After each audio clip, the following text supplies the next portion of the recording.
Halo teman-teman tim review, apa kabar semuanya? Balik lagi bersama kita di sini. Dan kali ini kita akan mengulas mobil yang ini mah bukan mobil asing sih bagi saya sendiri.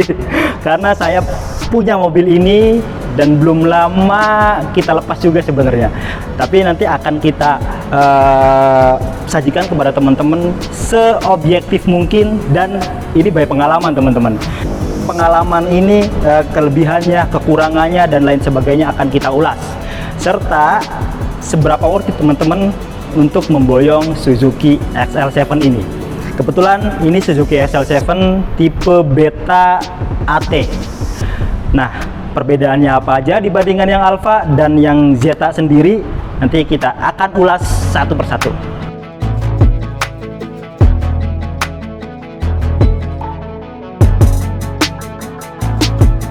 Eksteriornya dulu. Kebetulan ini bukan mobil baru, tapi memang mobil test drive dari Suzuki. Nanti teman-teman ketika berminat dengan mobil ini, silakan kontak, ada di deskripsi ya. Pastinya ada penawaran yang menarik tentunya. Nah, dari tampilan eksterior, ini memang yang membuat saya memilih mobil ini. Gagah, tinggi, dan punya otot di mana-mana. Punya otot di mana-mana. Jadi kita satu persatu akan kita tunjukkan. Sekarang bagian depannya dulu. Mobil ini sudah dilengkapi dengan DRL, dan menurut saya DRL-nya ini paling terang di antara yang lainnya.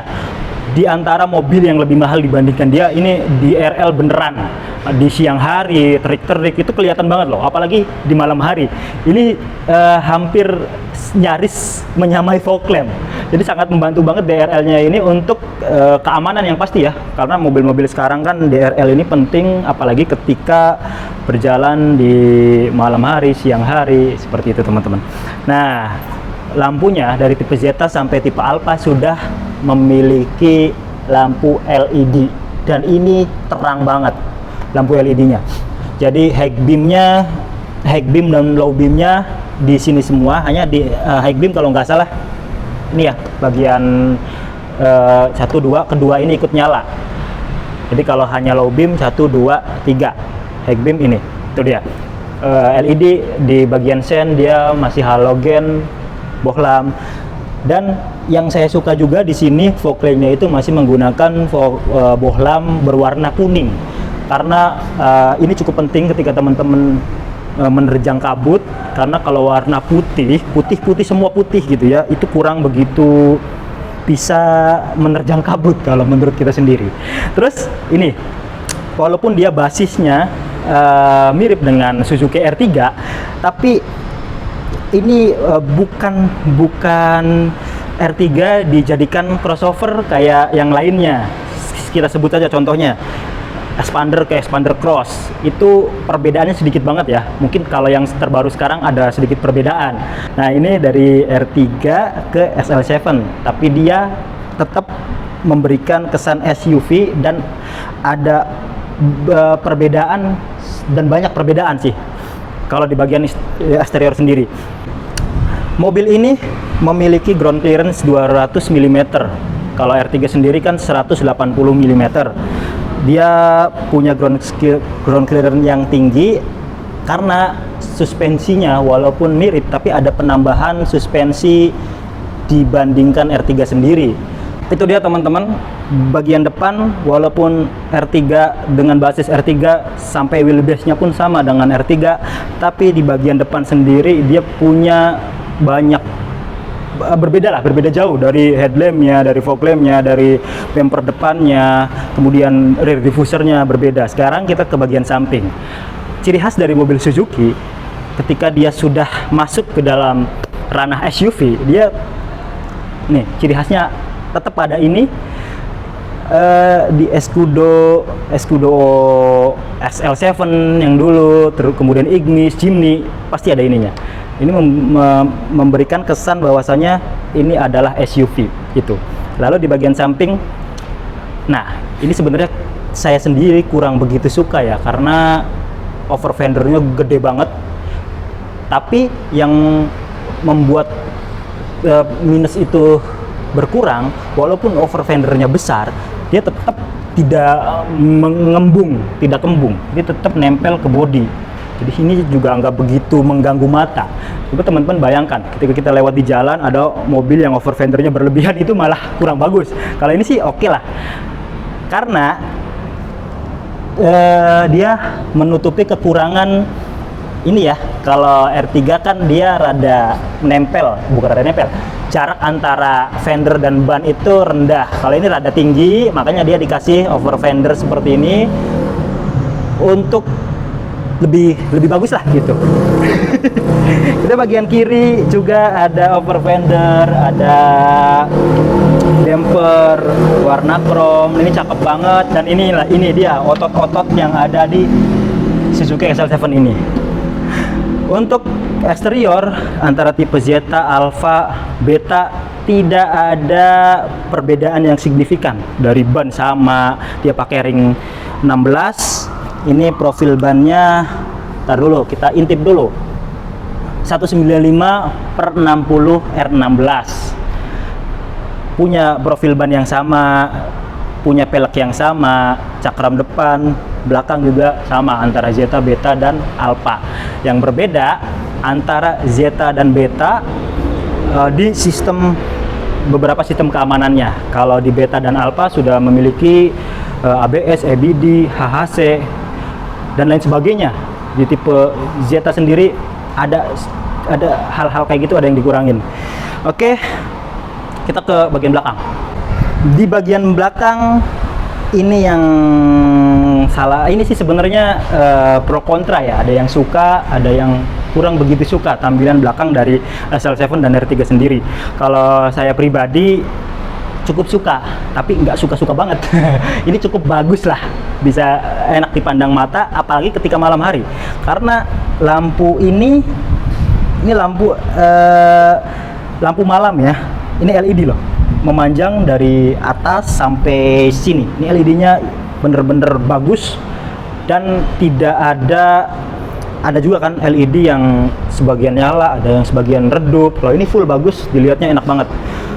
Lampu mundur masih menggunakan bohlam, lampu sen juga masih halogen. Kemudian di tipe SL7 ini, bukan di tipe SL7, di SL7 ini reflektornya berdiri. Kalau R3 horizontal, kalau ini vertikal. Tapi saya sebenarnya lebih suka Suzuki R3 untuk tampilan bagian belakangnya. Nah, ini ada rear diffuser, di R3 juga ada. Kemudian ada over fender. Di sini ada sensor parkir. Ini sensor parkirnya walaupun 2 tapi cukup presisi. Kemudian di tipe Beta dan Alpha dia sudah ada rear defogger. Di Zeta belum ada. Kalau teman-teman di jalan ngelihat SL7 belum ada defoggernya, itu udah dipastikan tipe Zeta. Karena yang hanya ada emblem di sini itu hanya tipe Alpha ya, Alpha. Kalau tipe Alpha lagi, dia ada list chrome-nya di sini. Kemudian ada spoiler bawaan Suzuki itu, dia spoiler ya. Kan ada juga, bisa juga ini ditambahin spoiler. Di depannya, di bagian luarnya ada list chrome. Dan yang berbeda antara Zeta, Beta, dan Alpha, kalau tipe Alpha itu sudah ada smart mirror.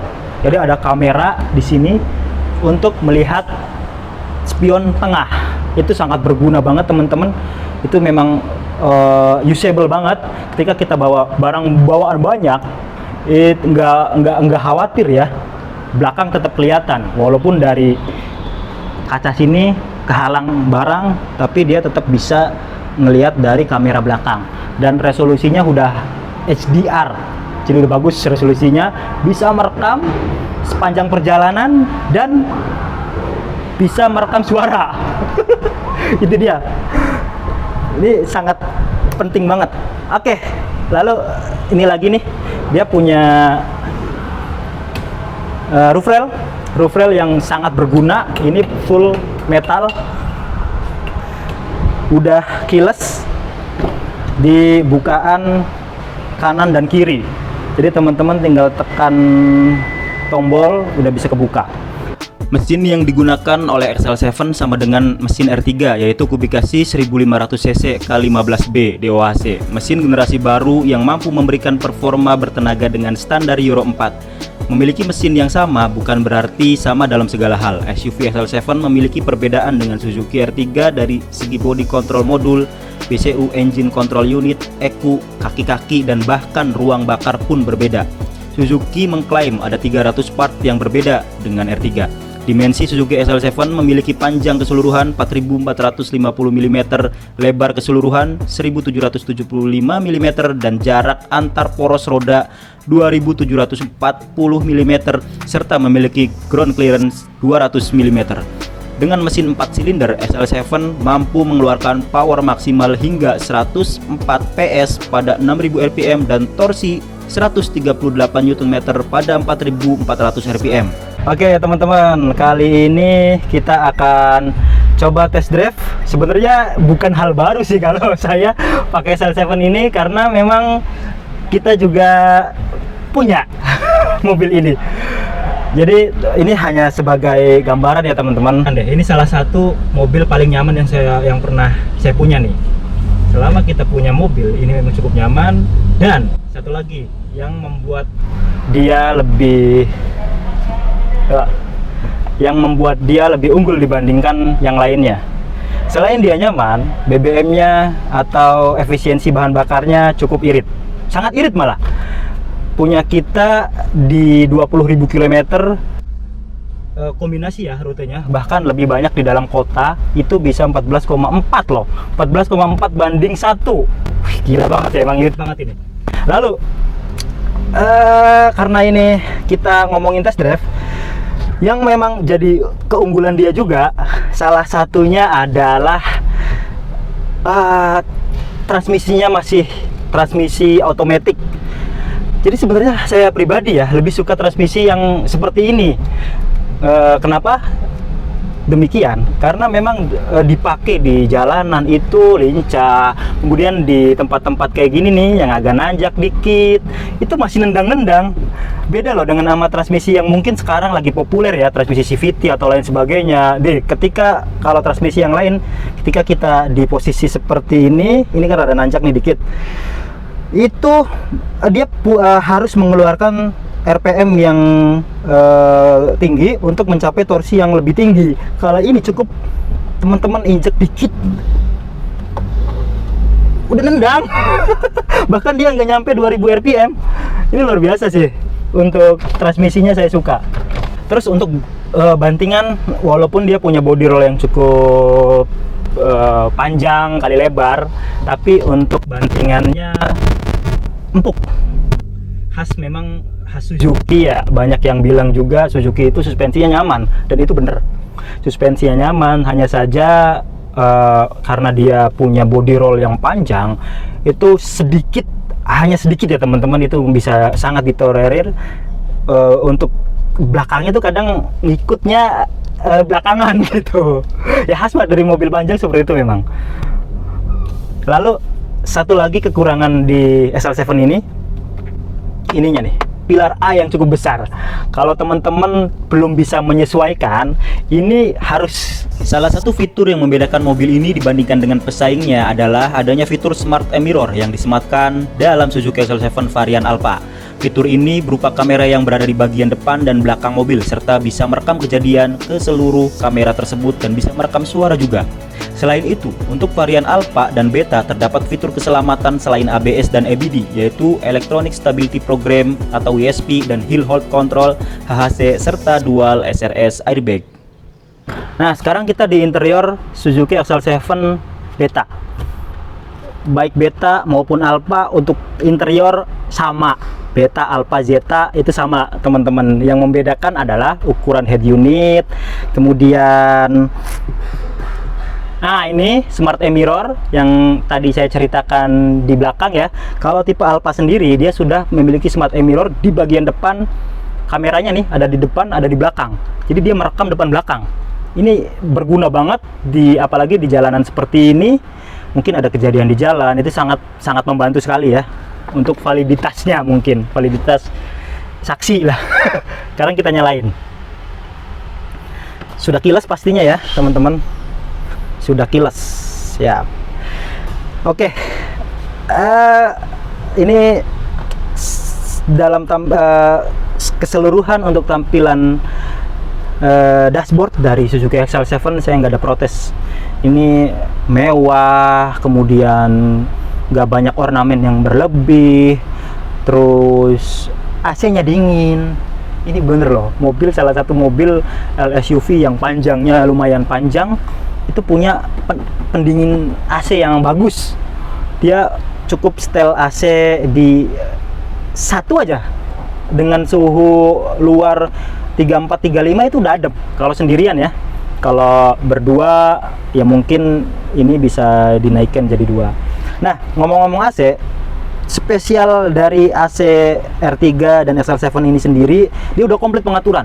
Ada front defogger, rear defogger, kemudian dia punya arah semburan AC itu bisa dari atas bawah, bawahnya aja, kemudian hanya untuk defogger. Ini komplit banget. Bahkan di sini ada pengaturan rear defogger dan front defogger.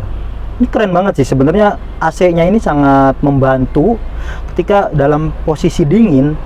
Ini kita bisa ngatur di auto. Umpamanya kita lagi kedinginan di malam hari, auto ini akan menyesuaikan suhu yang kita inginkan gitu. Jadi angin nggak begitu kenceng, dan tingkat kedinginannya pun tingkat suhunya nggak begitu berlebihan. Jadi menyesuaikan suhu ruangan. Kalau tidak ada pengaturan auto ini kadang terlalu dingin atau terlalu kenceng ya semburan anginnya. Sebenarnya panjang yang akan kita bahas karena ini by pengalaman ya. Karena waktunya kita terbatas, jadi hal-hal yang penting aja yang akan saya jelaskan di sini. Nah, lalu dia juga pengaturan multimedianya ini cukup komplit teman-teman. Bisa Bluetooth musik, bisa USB video. Nah, ini ada Bluetooth musik, ada USB video, dan dia juga bisa hampir mirip dengan Apple CarPlay dan Android Auto, karena di sini ada Easy Connection. Mungkin ini nanti akan kita jelaskan di sesi yang lain ya, karena ini pakai aplikasi disambungkan lewat HP, jadi bisa mirroring lah, hampir kayak Android Auto dan Apple CarPlay. Oke, selebihnya sama teman-teman mungkin bisa udah sering ngulas atau sering nonton review dari XL7 ini sendiri. Kelemahannya ya, ini setirnya belum terlalu ringan, karena untuk XL7 ini masih rada berat. Tapi itu nggak masalah sebenarnya, itu tergantung ini aja. Tapi kita nggak terlalu pede untuk lepas setir gitu. Belum ada cruise control. Untuk multimedia, untuk MID, multi information display-nya ini sangat komplit teman-teman. Dari rata-rata bahan bakar, kemudian driving time, ada semua, ada motion torsi power, jadi kelihatan semuanya. Acceleration dan brake, kalau kita nginjak rem tuh brake-nya yang kelihatan, kalau kita nginjak gas, jadi kita bisa memprediksi juga dari sini. Oke, mungkin itu teman-teman. Kita coba ke bagian penumpang. Nah, ini yang membuat suatu kelebihan yang memang menurut saya sendiri ini kelebihan yang sangat positif ya. Walaupun di LSUV, kalau LSUV kan biasanya cenderung sempit dan ruang itu seadanya. Walaupun sekarang LSUV sekarang semua berlomba-lomba untuk kelegaan kabin, karena LSUV sekarang sudah diperuntukkan mobil keluarga. Nah, di XL7 ini lega banget loh, lihat.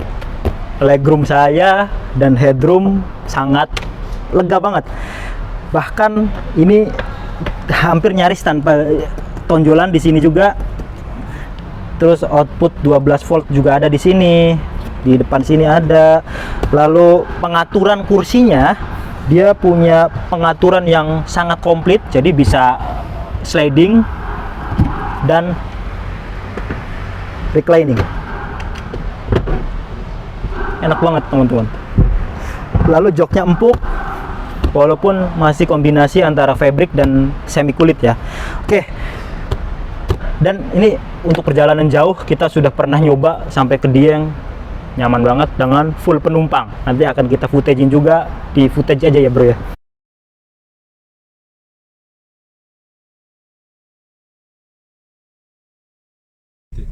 Foto mas, fotonya. Cut. Awas, hati-hati. Jangan nembak pipa. L. Sabar man, tenang apa ya man? Belanda masih di netral lah, masalah. Bun, tenang bunda. Iya. Suamimu di belakang masih menunggu. Tenang. Kita kemana nih pak? Kiri nanti langsung. Iya, ya. Ah, Buset, itu tanjakannya. depan langsung kiri. Iya. Wih, tanjakannya pak. Iya. Buat ini ya. Bismillahirrahmanirrahim. Ayo man, terus man. Gas. Tidak ada apa-apanya. Bismillahirrahmanirrahim. Kuat man. Buset, luar biasa. Belok kiri langsung. Luar biasa. Luar biasa Suzuki ini. Iya. Ayo, ada. Kemudian di posisi bagian belakang, nah ini juga yang istimewa di SL7 ini. Jadi nggak perlu ngelipet semua, jadi hanya dorong ini, tekan ini teman-teman, lalu dorong, itu kita udah bisa masuk dengan leluasa. Posisi dengan postur saya yang cukup tinggi pun ini masih cukup nyaman. Legroomnya masih lumayan lega, headroomnya juga lega banget. Lalu dia masih bisa reclining untuk kursi bagian belakangnya. Tuh, masih bisa reclining ya. Sini pentokin segini, ini bisa diatur juga. Jadi walaupun orang dewasa yang duduk di belakang, ini cukup nyaman sih. Meskipun kalau untuk kelegaan dari legroom ya terutama ya pas-pasan, tapi masih nyaman. Di belakang juga ada power outletnya untuk ngecharge 12 volt. Oke. Nah, yang pasti ya, semua mobil itu udah hal yang wajar punya power window, auto di bagian driver. Ya normal lah, ininya bisa retract spionnya dan bisa diatur. Oh iya, satu lagi. Ini ada leveling loh. Lampunya itu bisa diatur dari sini.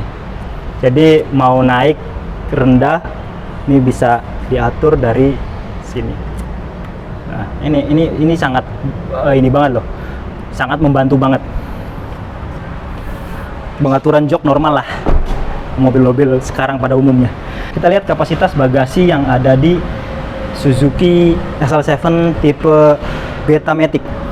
Nah teman-teman, ini perbedaan untuk ngebuka antara tipe Alpha dan tipe Beta. Kalau tipe Alpha itu udah pakai tombol elektrik, kalau dia masih pakai tuas. Oke, untuk kapasitas bagasinya dibilang yang terlega juga enggak, tapi ini cukup lah kalau dia beginiin cukup tuh seperti ini, atau dia bisa ditekuk rata lantai, jadi bisa lebih muat banyak barang. Kalau tipe Alpha ada plusnya lagi, kalaupun kita harus bawa barang yang full nutupin kaca, itu dia masih punya kamera mirror. Jadi cukup jadi pertimbangan teman-teman ketika milih Suzuki SL7 mau Beta atau Alpha, silahkan. Untuk fitur nyaris sama. Oke teman-teman, mungkin cukup sekian ulasan kita kali ini pada mobil Suzuki SL7 Beta Matic ini. Ini kenyamanan nggak usah diraguin lagi karena saya membuktikan sendiri. Bantingannya empuk, apalagi dimuat banyak orang itu enak. Jadi ban belakang tuh nggak merosot, nggak mendem gitu, jadi tetap stabil. Kalau untuk pakaian harian ini mantep banget karena punya transmisi AT yang nendang-nendang dan irit itu, jadi selap-selipnya asik. Jika teman-teman berminat dengan mobil ini OTR-nya di harga 280 juta untuk Alpha Beta Matic. Kita akan cantumkan juga harganya, nomornya di deskripsi. Jika ada saran dan saran dan kritik langsung komentar aja. Terus ikuti tim review, like, share, dan subscribe.